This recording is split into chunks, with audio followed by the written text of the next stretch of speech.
Hello students, welcome to chemistry class. हमारा chapter शुरू होगा 15, that is introduction to polymer chemistry. ठीक है, मतलब हम न्यू चैप्टर स्टार्ट करें, that is chapter number 15, introduction to polymer chemistry. So first आपको उसमें कैन यू रिकॉल के क्वेश्चन दिए हुए। अब कैन यू रिकॉल में फर्स्ट क्वेश्चन ये दिया है कि classify the following material as a biodegradable and non biodegradable. आपको नीचे कुछ मतलब आपको कुछ ये दिए मटेरियल्स दिए हुए और उन मटेरियल में कौन से बायोडिग्रेडेबल है और कौन से नॉन बायोडिग्रेडेबल है वो हमें कंसिडर करना है। ठीक है, हमें क्या स्टडी करना है, बायोडिग्रेडेबल कौन से है एंड नॉन बायोडिग्रेडेबल कौन से है वो हमें यहाँ पे क्लासीफाई करना है। ओके, देन उसके बाद देखो, अब फर्स्ट कंपाउंड दिया आपको थर्मोकॉल। तो थर्मोकॉल जो है वो नॉन बायोडिग्रेडेबल है, जिसको मैं एन लिखती हूँ। ठीक है, ग्लास जो है इट्स अ बायोडिग्रेडेबल। उसके बाद वुड जो है वो भी बायोडिग्रेडेबल है। उसके बाद कॉटन, ये भी बायोडिग्रेडेबल है। उसके बाद क्लॉथ्स, मतलब कॉटन क्लॉथ्स ये बायोडिग्रेडेबल हो गए। पेपर बैग्स भी बायोडिग्रेडेबल है। पॉलीथीन के बैग्स ये नॉन बायोडिग्रेडेबल है। नायलॉन रोप ये भी नॉन बायोडिग्रेडेबल है। और जो फ्रूट पिल्स होते हैं वो बायोडिग्रेडेबल है। अब what is the meaning of biodegradable and non biodegradable? जो लिविंग माइक्रो ऑर्गेनिज्म के प्रेजेंस में जिसका ब्रेकिंग होता है, जिसका डिकम्पोजिशन होता है, जो डिग्रेडेड हो जाते हैं उसको बोलते हैं बायोडिग्रेडेबल। और जो लिविंग ऑर्गेनिज्म के वजह से डिग्रेडेशन उसका नहीं होता, उसका ब्रेकिंग नहीं होता सिंपल मॉलिक्यूल में, उसको बोलते हैं नॉन बायोडिग्रेडेबल। मतलब जैसे है नेचर में वैसे ही वो एग्जिस्ट करते हैं, उसका डिकम्पोजिशन होके वो ब्रेक डाउन नहीं होते, उसको बोलते हैं नॉन बायोडिग्रेडेबल। और डिग्रेडेबल मतलब क्या, कि जो डिग्रेड होते हैं, अब वो भी माइक्रो ऑर्गेनिज्म के प्रेजेंस में अगर डिग्रेड होंगे तो उनको बोलेंगे बायोडिग्रेडेबल। तो मैंने आपको क्लासीफाई कर दिया, thermocol non biodegradable, glass biodegradable, wood biodegradable है, कॉटन के क्लॉथ्स भी बायोडिग्रेडेबल है, पेपर बैग्स बायोडिग्रेडेबल है, polythene bags non biodegradable, nylon rope ये भी नॉन बायोडिग्रेडेबल, एंड फ्रूट जो है वो बायोडिग्रेडेबल होते हैं। ओके, उसके बाद सेकंड क्वेश्चन देखो, give the examples of man made material we use in our daily life. ऐसे कौन से मटेरियल्स है, मैनमेड मटेरियल, जो हम अपने डेली लाइफ में यूज़ करते हैं। उसमें बहुत सारे एग्जांपल्स हैं जो हम अपने मतलब मैनमेड मटेरियल है जो लेबॉर्ट्री में बोलने के बजाय बड़े बड़े इंडस्ट्रीज़ में उस मटेरियल को बनाया जाता है जिसको हम डेली लाइफ में यूज़ करते हैं। अब उसमें से कौन से वो मटेरियल्स है वो हम देखते हैं। ठीक है, उसमें बहुत सारे मटेरियल्स है जो हम यूज़ करते। ठीक है, जैसे ग्लास है, रोप है, कौन से एग्जांपल्स आपको बता रही हूँ मैं। ठीक है, ग्लास है, ग्लास, उसके बाद प्लास्टिक है, प्लास्टिक, देन डिटर्जेंट है। ठीक है, देन उसके बाद सोप है, फर्टिलाइज़र है। ठीक है, यहाँ पे लिखती हूँ SOAP सोप। उसके बाद फर्टिलाइज़र है। ठीक है, उसके बाद पेस्टिसाइड्स है। these all are the these all are these all are the materials that we use in our daily life। कौन से मैंने जो आपको लिख के दिया, दैट इज़ अ ग्लास है, प्लास्टिक है, डिटर्जेंट है, सोप है, फर्टिलाइज़र है, पेस्टिसाइड है। ठीक है, ये सभी क्या है, एग्जाम्पल्स है जो मतलब किसके एग्जाम्पल्स है, मैड मटेरियल के जो डेली लाइफ में यूज़ किए जाते हैं। उसके बाद नेक्स्ट क्वेश्चन देखो, which material is use in the manufacture of toys and comb. ठीक है, आपको अगर लिखना है तो आप अपने बुक में लिख के रख सकते हो। ठीक है, glass, plastic, detergent, soap, fertilisers, pesticide, this all are the man made material we use in our daily life. Okay, then उसके बाद थर्ड क्वेश्चन देखो कि which material is use in the manufacture of toys and comb. ऐसे कौन से materials होते हैं जो हम यूज़ करते हैं टॉयज़ एंड कोम में। मतलब कौन से मटेरियल टॉयज़ एंड कोम में यूज़ किए जाते हैं। कौन से मटेरियल जो है टॉयज़ एंड कोम में यूज़ किए जाते हैं, दैट्स अ प्लास्टिक। ठीक, कौन सा मटेरियल हम यूज़ करते हैं, हम यूज़ करते हैं प्लास्टिक। तो प्लास्टिक जो है वो हम यूज़ करते हैं as a material that for making the toys and comb. Then write the examples of thermosetting polymer. आपको पूछा कि थर्मोसेटिंग जो प्लास्टिक होते, थर्मोसेटिंग मतलब क्या, कि ऐसे पॉलीमर जो एक बार उसको हमने हीट कर दिया तो वो फिर से उसको हम रिमॉल्ड और रिसाइकल नहीं कर सकते, उसको बोलते हैं थर्मोसेटिंग प्लास्टिक आर्टिकल्स। और वो कौन से होते हैं? बैकलाइट होता है, ठीक है। ये आपके फोर्थ क्वेश्चन का आंसर है, दैट इज़ बैकेलाइट, ठीक है। इसका एग्जाम आंसर तो आपको समझ में आ गया, ठीक है। It's a plastic which material in the process को प्लास्टिक। उसके बाद जो फोर्थ क्वेश्चन है, right the examples of thermosetting plastic articles. Thermosetting मैंने आपको अभी बता दिया कि जो हीट करने के बाद रिमॉल्ड और रिसाइकल नहीं होते, उसका रिमॉल्ड भी नहीं होता, वो मेल्ट भी नहीं होते, और उसके बाद उसका हम रिसाइकलिंग भी नहीं कर सकते, ठीक है। उसके बैकेलाइट है, देन उसके बाद है फॉर्मल्डिहाइड पॉलीमर, ठीक है। कौन सा पॉलीमर? फॉर्मल्डिहाइड पॉलीमर है या फिर फॉर्मल्डिहाइड रेसिन्स है। तो ये जो है वो बैकेलाइट या फिर फॉर्मल्डिहाइड जो रेसिन्स होते हैं वो जो आर्टिकल्स है वो थर्मोसेटिंग प्लास्टिक आर्टिकल्स में आते हैं, मतलब Bakelite, formaldehyde resin, this all are the examples of thermosetting plastic, okay. कौन से? बैकेलाइट एंड फॉर्मल्डिहाइड रेसिन, ठीक है। बैकेलाइट और क्या? बैकेलाइट और फॉर्मल्डिहाइड रेसिन। देन उसके बाद नेक्स्ट पॉइंट दिया है, list the various properties of plastic. Plastic को तो बहुत सारी प्रॉपर्टीज़ हैं, ठीक है। कौन सी प्रॉपर्टीज़ है प्लास्टिक की प्रॉपर्टीज़ में बहुत सारी प्रॉपर्टीज़ आएगी। सबसे पहले आएगा लो कॉस्ट, उसकी कॉस्ट बहुत ही कम होती है, ठीक है। कैसा होता है वो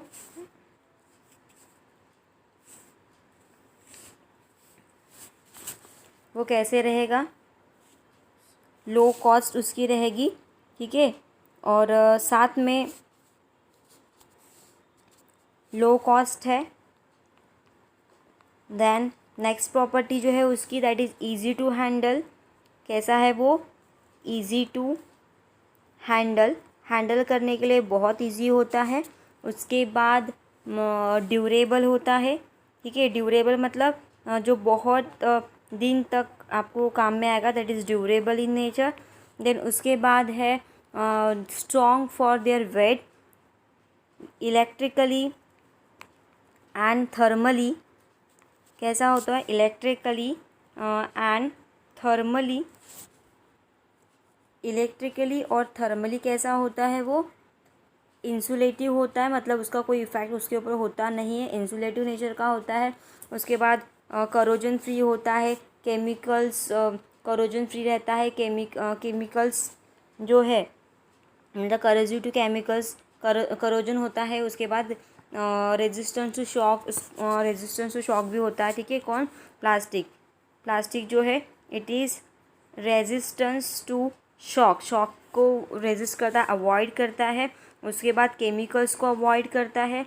उसके बाद करोजन को भी वो अवॉइड करता है, ठीक है। Chemicals as well as corrosion को वो अवॉइड करता है, ठीक है। तो मैंने आपको जो प्रॉपर्टी बताई वो बहुत सारी है, एक बार मैं रिवाइज कर देती हूँ। उसमें low cost, easy to manufacture, durable, strong for their weight, electrically and thermally, insulative, resistance to shock, corrosion and chemicals resistance भी, resistance to shock, corrosion and chemical, इन सब से वो अवॉइड होता है, रेजिस्ट करता है सब खुद को, शॉक, करोजन एंड केमिकल्स। तो ये होगी इसकी property. Now we are going to study the next point, that is introduction part, जो it's the most important part. Introduction part में देखो, इसमें ज़्यादा कुछ आपको लोड लेना नहीं है।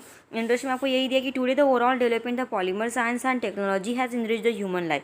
उसका कहना ये है कि हमारी जो टूडेज़ जो लाइफ है उसमें बहुत सारी डेवलपमेंट हुई है, वहाँ पे पॉलीमर साइंस में डेवलपमेंट हुई है, और उसकी वजह से हमारी लाइफ भी, ह्यूमन की लाइफ भी बहुत आगे बढ़ चुकी है। किसकी वजह से? पॉलीमर साइंस की वजह से। And world would be totally at a different place without the polymer.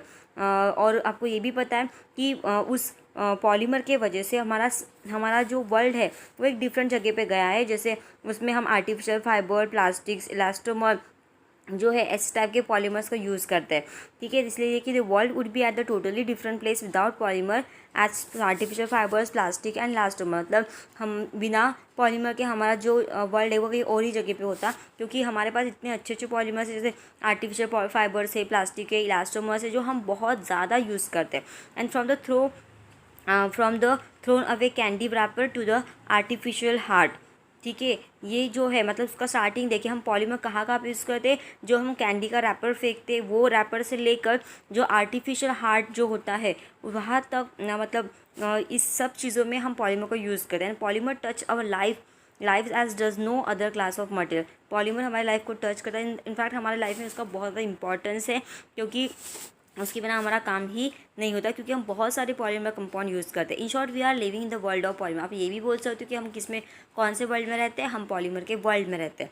And polymer chemistry emerge as a separate branch of chemistry during the last several decade.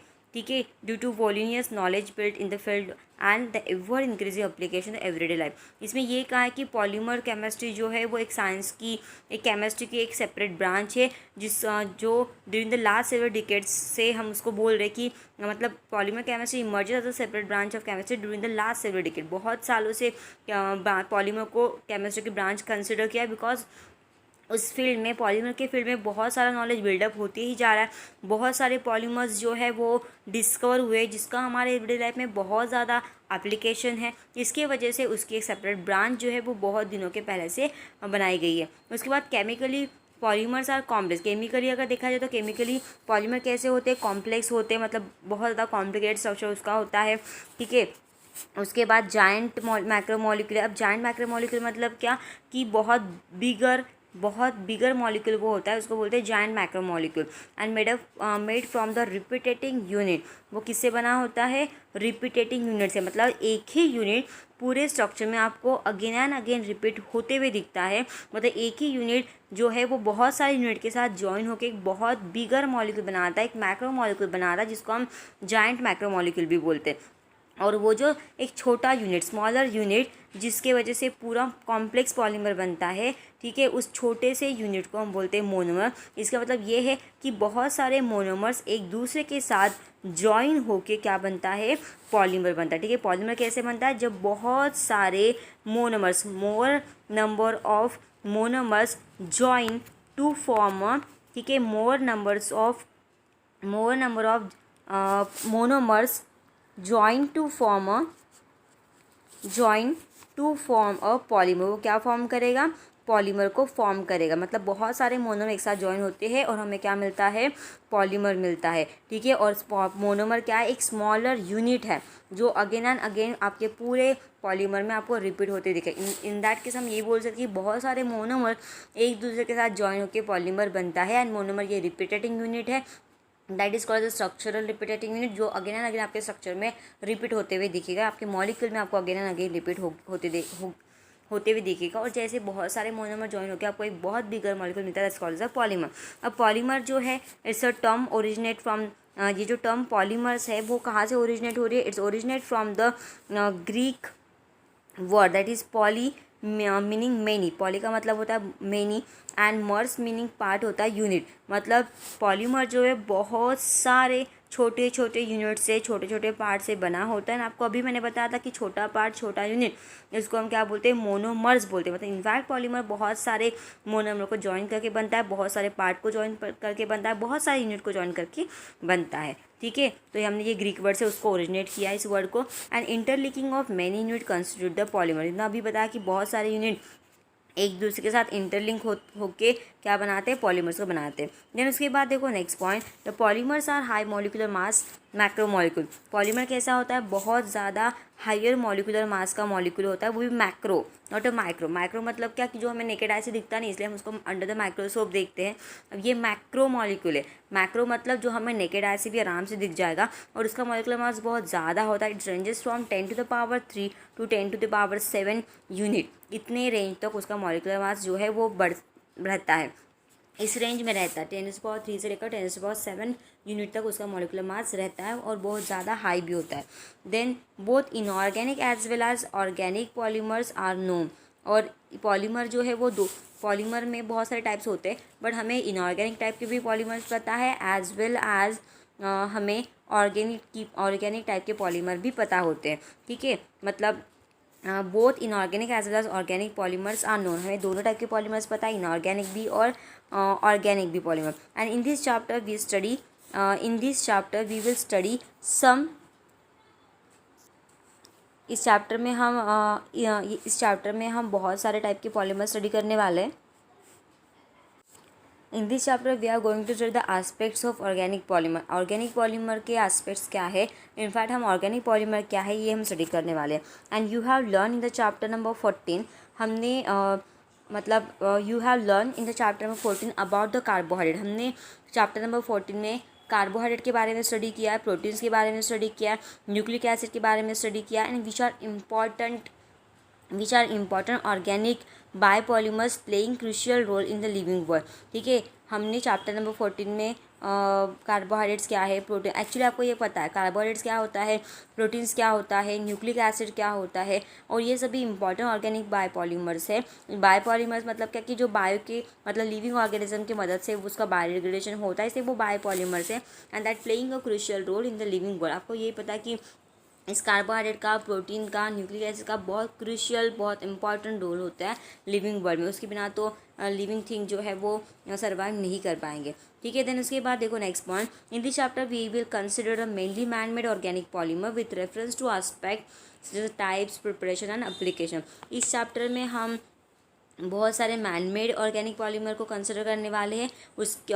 वो भी कौन से रिस्पेक्ट में, उसका टाइप क्या है उस पॉलीमर का, उसके प्रिपरेशन कैसे होता है, उसका एप्लीकेशन क्या है, ये सब चीज़ें हम इस चैप्टर में स्टडी करने वाले हैं। कौन से पॉलीमर के बारे में, मैन मेड ऑर्गेनिक पॉलीमर को हमें स्टडी करना है with reference two types, preparation and application. ठीक है, इस तरीके से आपको क्या करना है, इस तरीके से आपको उसका प्रिपरेशन करना है। ओके,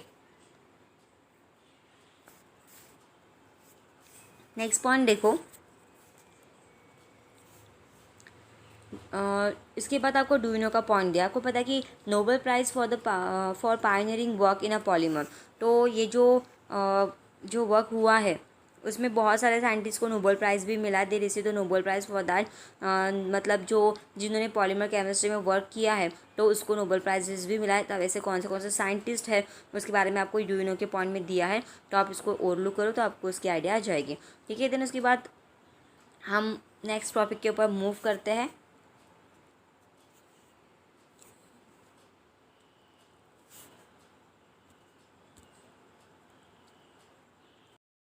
सम इम्पॉर्टेंट पॉलीमर्स, उसमें से पहला स्टडी करना है रबर।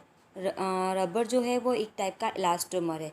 अब रबर इलास्टोमर क्यों है, क्योंकि because it shows the elastic property, so that rubber it's elastomer and elastomers are popularly known as a rubber. Elastomer को हम क्या बोलते हैं, पॉपुलरली उसको हम रबर बोलते हैं। ठीक है, तो इलास्टोमर क्या है, पॉपुलरली रबर है। उसके हमें एग्जांपल्स दिए, जैसे बलून होता है।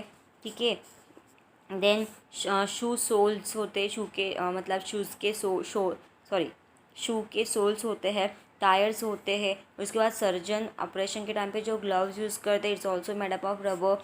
उसके बाद गार्डन में जो काम करने वाले लोग जो आप यूज़ करते हैं, ऐसा garden house are made of elastomeric material और रबर। ये सभी जो मटेरियल्स है वो किससे बने होते हैं, इलास्टोमेरिक, मतलब ये सभी जो चीज़ें हैं वो इलास्टोमेरिक मटेरियल से बनी होती है, मतलब ये सभी चीज़ें रबर से बनी होती है।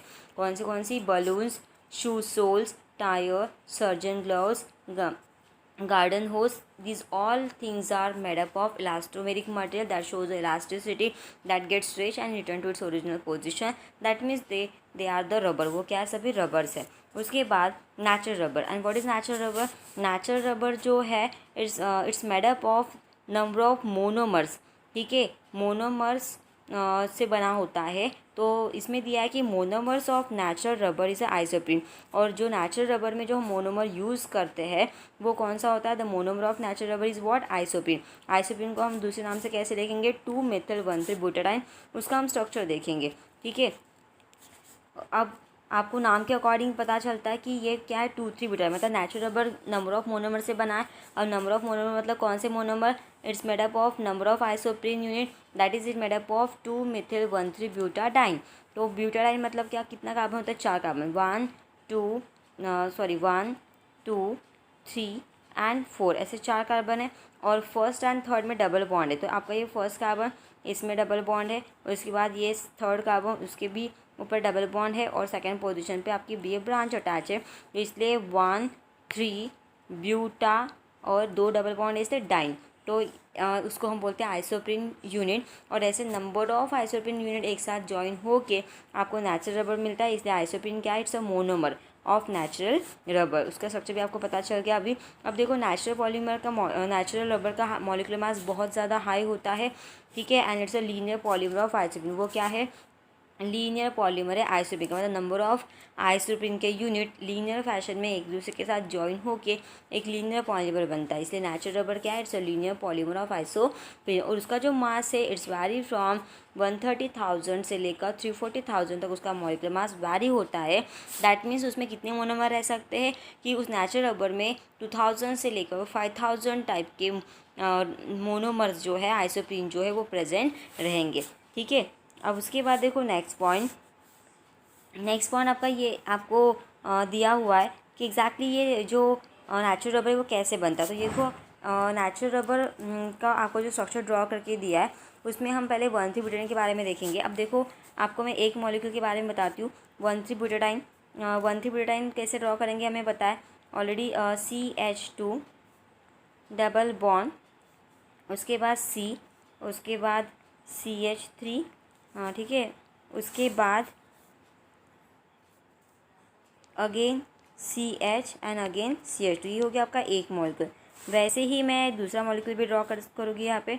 दूसरा मॉलिक्यूल में भी क्या होगा, CH2 डबल बॉन्ड, ठीक है, डबल बॉन्ड C, ऊपर आएगा CH3, उसके बाद CH और यहाँ पे भी डबल बॉन्ड रहेगा और डबल बॉन्ड रहेगा CH3, ओके, क्या रहेगा CH3। अब इसमें जब अटैचमेंट कर दे तो क्या होता है, ये डबल बॉन्ड जो है वो यहाँ पे शिफ्ट हो जाएगा, ये डबल बॉन्ड इसके आगे शिफ्ट होगा, ये डबल बॉन्ड यहाँ पे शिफ्ट होगा, ये डबल बॉन्ड इसके आगे शिफ्ट होगा। ऐसे करते करते डबल बॉन्ड शिफ्ट होता है, जहाँ पे सिंगल है वहाँ पे डबल होता है, जहाँ पे डबल है वहाँ पे सिंगल होता है। आई होप आपको समझ में आ गया होगा।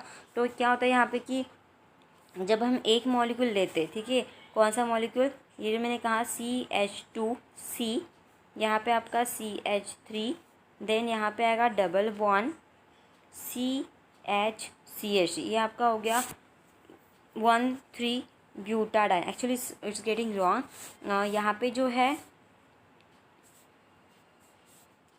यहाँ पे आपको डबल बॉन्ड नहीं मिलेगा, यहाँ पे डबल बॉन्ड रहेगा, ठीक है, और यहाँ पे ये बॉन्ड सिंगल रहेगा, मतलब यहाँ पे डबल बॉन्ड रहेगा। देन ये हो गया आपका 1,3-ब्यूटा, और ये थर्ड कार्बन पे, मतलब ये आपका first carbon, second carbon, third carbon, fourth carbon, two methyl one three butadiene. वैसे हम दूसरा मॉलिक्यूल लेंगे, दूसरे मॉलिक्यूल में भी क्या लेंगे, CH2, उसके बाद डबल बॉन्ड C, उसके बाद यहाँ पे आएगा CH3, उसके बाद आएगा बॉन्ड CH डबल बॉन्ड आएगा CH3, ओके। अब यहाँ पे देखो कि जहाँ पे आपको पता है कि नंबर ऑफ मॉलिक्यूल ज्वाइन होते हैं, इसका मतलब क्या है कि ये जो मैंने मॉलिक्यूल लिखा है, ये मॉलिक्यूल के पीछे भी एक मॉलिक्यूल है, ये जो मॉलिक्यूल मैंने लिखा है यहाँ पे इसके बाद में भी मॉलिक्यूल, मतलब दोनों मॉलिक्यूल के आगे पीछे मॉलिक्यूल्स रहेंगे, और उसमें सभी का अटैचमेंट तो शुरू है। कैसे अटैचमेंट होगा, ये डबल बॉन्ड जाएगा सिंगल बॉन्ड के पास, अब ये डबल बॉन्ड फिर से इसके आगे जाएगा, मतलब उसमें ज्वाइनिंग हो जाएगा, ठीक है।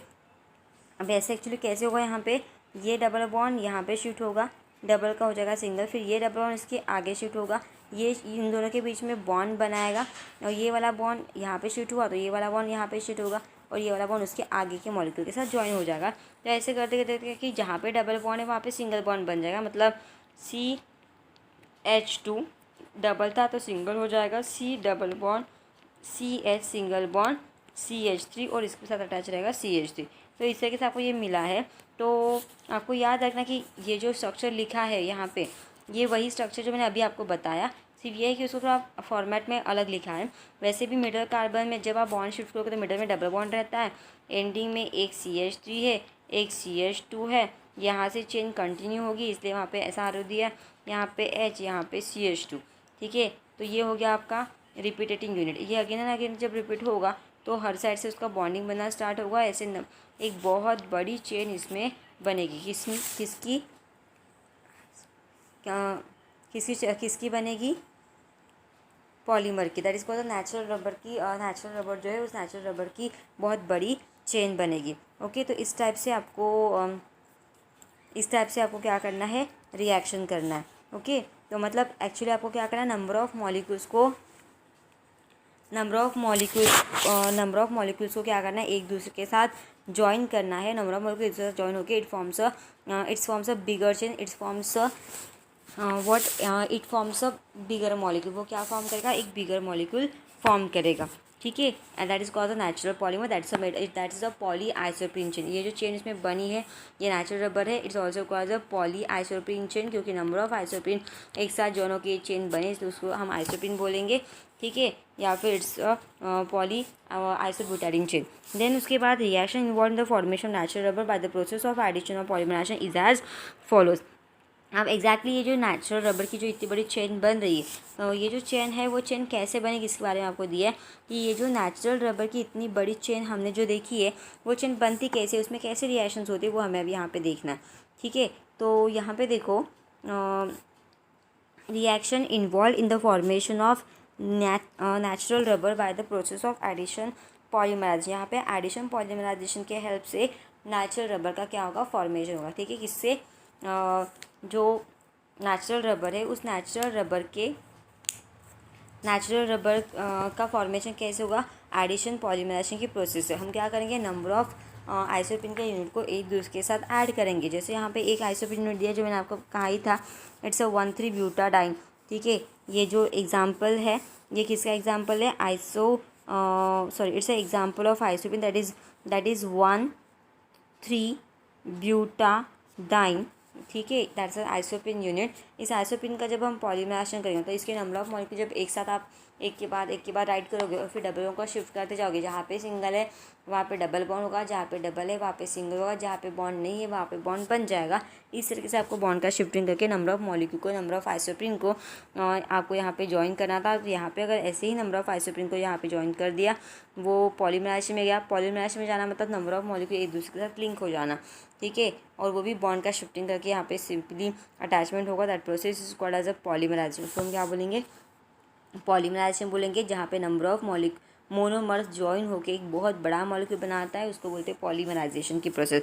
ओके, और उसमें जब हम कंपाउंड ड्रॉ करते तो आपको स्क्वायर ब्रैकेट आपको शो करना कंपलसरी है। और स्क्वायर ब्रैकेट जो हम शो करेंगे वो स्क्वायर ब्रैकेट के बाहर भी आधा बॉन्ड दिखाया जाता है, और दूसरे स्क्वायर ब्रैकेट के भी अंदर और बाहर एक एरो दिया जाता है। इसका मतलब एक लाइन दी जाती है जिसका मतलब क्या होता है कि ये चेन इसमें अगर दूसरा आइसोप्रीन अगर ज्वाइन आ गया तो इससे ये फिर से ज्वाइन होगा, यहाँ से अगर दूसरा आइसोप्रीन आ गया तो यहाँ से ज्वाइन हो जाएगा। तो ये चेन अगेन क्या होती जाएगी, कंटिन्यू होती जाएगी। इसके वजह से ठीक है, इसके वजह से आपको स्क्वायर ब्रैकेट और दोनों बॉन्ड जो है उस ब्रैकेट के बाहर आधा अंदर शो करना है, जिससे क्लियर हो जाएगा। ठीक है, देन उसके बाद ये हो गया आपका आइसोप्रीन के बारे में। ऐसे नंबर ऑफ आइसोप्रीन आपको याद रखना है। इसके बाद भी कि डबल बॉन्ड का सिंगल बॉन्ड होगा, सिंगल बॉन्ड का डबल बॉन्ड होगा। ठीक है, इस तरीके से अटैचमेंट वहाँ पे आपको याद रखना है। And forms of poly isoprene that is a rubber. Okay, then उसके बाद है प्रॉपर्टीज़ ऑफ नेचुरल रबर। अब नेचुरल रबर की कौन सी प्रॉपर्टीज़ होती है, नेचुरल रबर में पहला पॉइंट है पॉली आइसोप्रीन मॉलिक्यूल। ठीक है, नेचुरल रबर में सबसे पहली प्रॉपर्टी की poly isoprene molecule has a cis configuration. जो भी मैंने अभी कहा था कि नेचुरल रबर क्या है, नेचुरल रबर जो होता है it's a poly isoprene chain या फिर पॉली आइसोप्रीन मॉलिक्यूल। और पॉली आइसोप्रीन चेन जो है नेचुरल रबर की has a configuration cis configuration. उसको कौन सा कॉन्फ़िगरेशन होता है, सिस कॉन्फ़िगरेशन होता है, जो मैंने अभी को इसके पहले बताया। सिस मतलब क्या होगा, सबसे इम्पॉर्टेंट चीज़ है सिस मतलब क्या कि डबल बॉन्ड के सेम साइड में जो भी ग्रुप प्रेजेंट रहेंगे वो ग्रुप सेम अगर है तो उसको बोलेंगे हम सिस, और अगर अलग अलग है it is called as a trans. ठीक है, तो यहाँ पे दोनों स्टेज में अटैच किए लेकिन वो डबल बॉन्ड के एक साइड में प्रेजेंट है, इसलिए वो क्या है, सिस है। ऐसे ही अगर अल्टरनेट पे है मतलब एग्जैक्टली अपोजिट आटम के सामने है तो उसके लिए हम क्या बोलेंगे, ट्रांस बोलेंगे। एग्जैक्टली अपोजिट तो ट्रांस बोलेंगे। डबल बॉन्ड के आइदर कोई भी एक ही साइड पे दोनों पे प्रेजेंट है, it's called a what it called as a sorry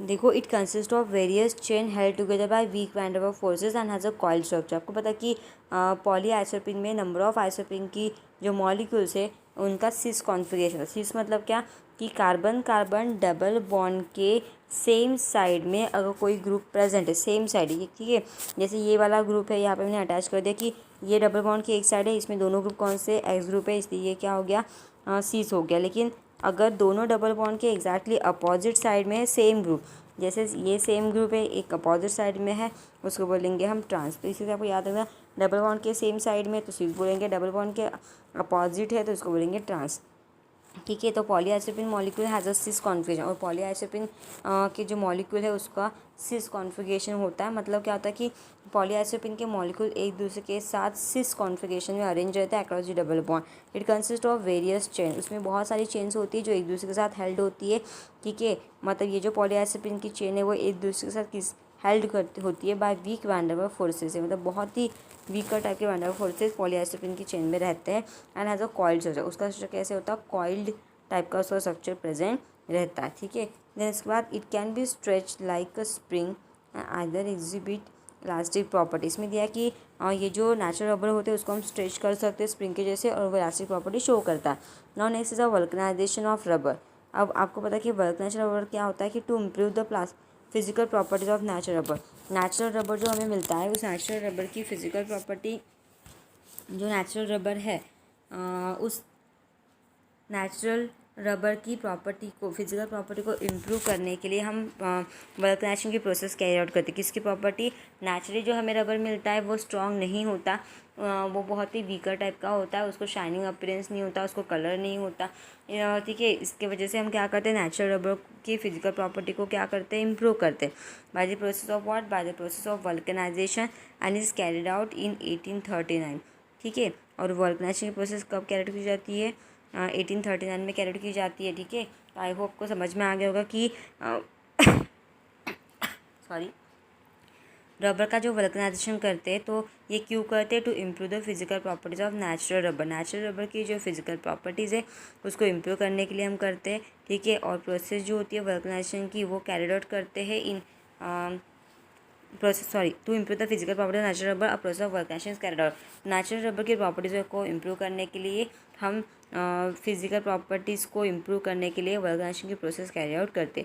इन 1839 में Charles Goodyear an American inventor, एक 1839 में एक चार्ल्स गुडियर था जिसको हम अमेरिकन इन्वर्टर बोलते हैं, इन्वेंटर बोलते हैं।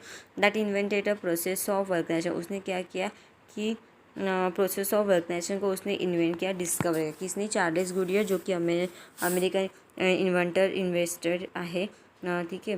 तो सॉरी है उसमें प्रोसेस ऑफ वल्कनाइजेशन, मतलब उसके ऊपर क्या अप्लाई किया, प्रोसेस ऑफ वल्कनाइजेशन अप्लाई किए। किसके ऊपर, चार्ल्स गुडियर ने an American inventor invent the process of vulcanization. उसने क्या किया कि वल्कनाइजेशन के प्रोसेस को इन्वेंट किया। एग्जैक्टली वल्कनाइजेशन हुआ कैसे, the process by which a network cross link is introduce, ठीक है। ऐसे प्रोसेस जिसमें क्या होता है कि नेटवर्क ऑफ क्रॉस लिंक, जो क्रॉस लिंक आपको मिलता है उसका जो नेटवर्क है that is introduce into an elastomer, ठीक है। वो कहाँ पे इंट्रोड्यूस होता है, इनटू इलास्टोमर में इंट्रोड्यूस होता है, ठीक है। तो ये आपको याद रखना है, to improve the physical properties of natural rubber is a process of vulcanization is carried at 1839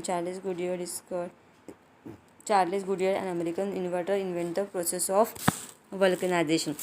वो क्या करता है, वल्कनाइजेशन के प्रोसेस को इन्वेंट करता है।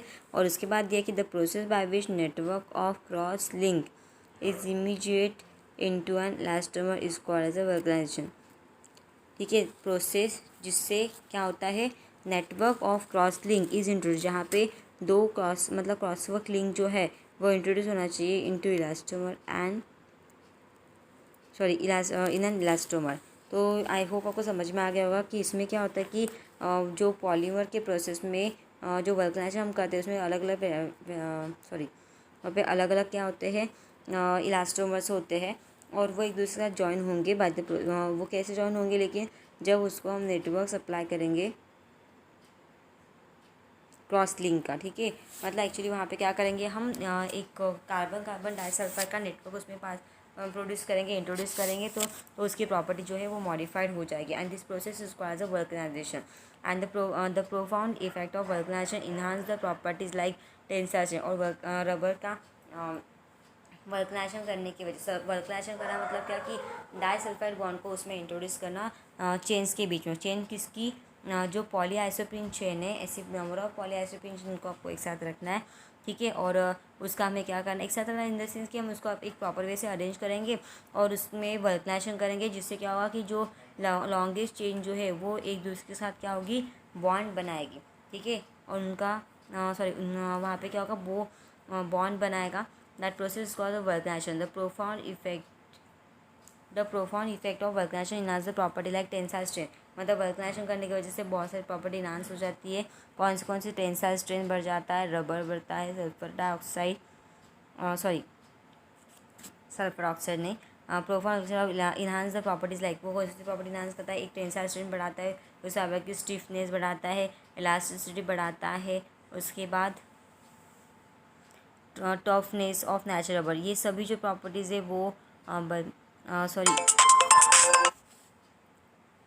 The properties The profound effect of vulcanization enhances the properties like tensile strength, stiffness, elasticity, toughness of natural rubber. And यहाँ पे ये समझ में आया, मतलब इनडायरेक्टली हमें क्या करना है कि वल्कनाइजेशन की प्रोसेस की वजह से बहुत सारी प्रॉपर्टी जो है वो क्या होती है, इनहांस होती है। जैसे स्ट्रेंथ बढ़ती है, मतलब उसका स्ट्रॉन्गनेस बढ़ता है, स्टीफनेस बढ़ता है, उसकी इलास्टिसिटी बढ़ती है, उसका टफनेस बढ़ता है, किसका, नेचुरल रबर का। और फिर उसकी वजह से नेचुरल रबर जो है वो हमें यूज़ करने के लिए बहुत ज़्यादा अच्छा हो जाता है या फिर आसान हो जाता है, क्योंकि नेचुरल रबर ये उतना स्ट्रॉन्गर नहीं होता। उसको हम कोई भी केमिकल उसके ऊपर अप्लाई, ऑलरेडी उसके ऊपर कोई भी केमिकली कलर नहीं होता, ठीक है। इसकी वजह से हम उसकी प्रॉपर्टी को वल्कनाइजेशन करके उसकी प्रॉपर्टी को मॉडिफाइड करके आप उसको अलग अलग तरीके से यूज़ कर सकते हो, ठीक है। और sulphur vulcanisation is most frequently use process, और जनरली उसका vulcanisation with the help of sulphur करते हैं, लेकिन वो फ्रिक्वेंटली करते हैं। Sulphur forms a cross link between the polyisoprene chain which result in improve the properties of natural rubber. ये जो सल्फ़र है, जब सल्फ़र को वल्कनाइजेशन के लिए यूज़ करते हैं तो सल्फ़र ये क्रॉस लिंक होता है किसके बीच में, दो पॉलीआइसोप्रीन की जो चेन है जिसमें नंबर ऑफ आइसोप्रीन की यूनिट एक साथ जॉइन है, ऐसे नंबर ऑफ पॉलीआइसोप्रीन की चेन लिए और उनके बीच में क्रॉस लिंकिंग होता है, and which results in improved properties of natural rubber, ठीक है। और उसकी वजह से हमें एक improve properties of natural rubber मिलता है, ठीक है।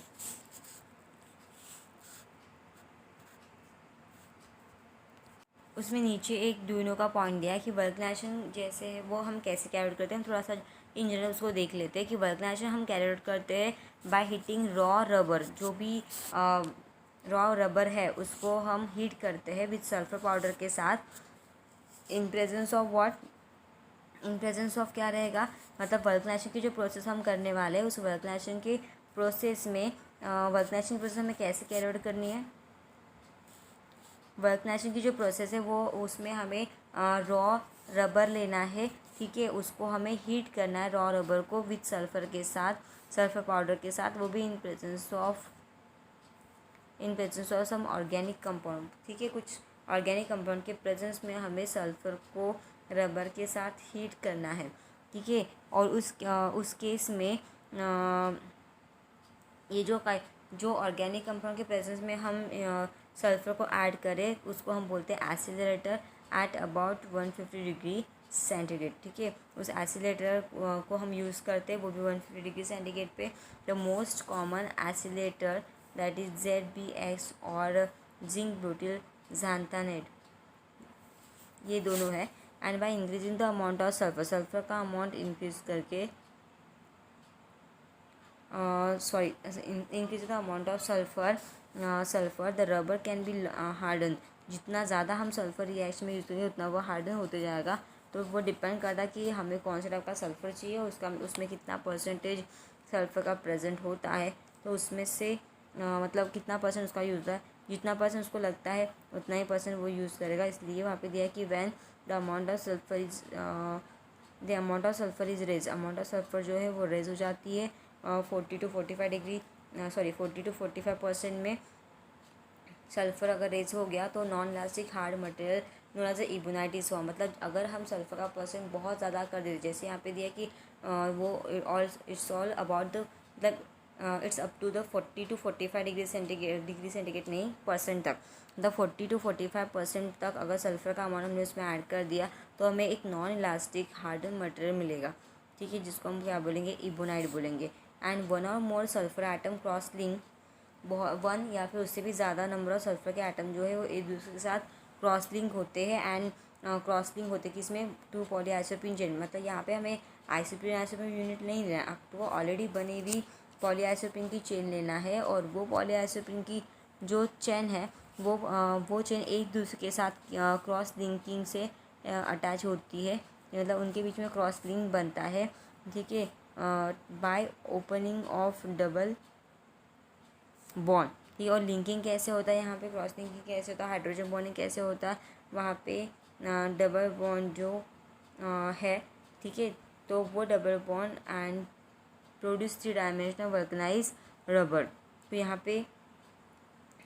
पे ये दिया है कि जब कोई एक या फिर मोर सल्फर एटम को हम क्रॉस लिंक करते हैं दो पॉलीआइसोप्रीन की चेन में, तो cross linking takes place by opening of double bond and product 3 dimension vulcanize rubber हमें मिलता है वहाँ पे। मतलब क्या कि probable 3D structures of vulcanize rubber is obtain, हमें वल्कनाइज 3D स्ट्रक्चर यहाँ पे ऑब्टेन होता है। ठीक है, तो आपको याद रखना है कि जब हम क्रॉस सल्फर डाइसल्फाइड से एसिस बॉन्ड से क्रॉस लिंकिंग करते हैं तो ठीक है, तो वहाँ पे डबल बॉन्ड का कन्वर्शन किस में होता है, सिंगल बॉन्ड में होता है। तो इस तरीके से आपको रिएक्शन को कंप्लीट करना है। Thank you so much.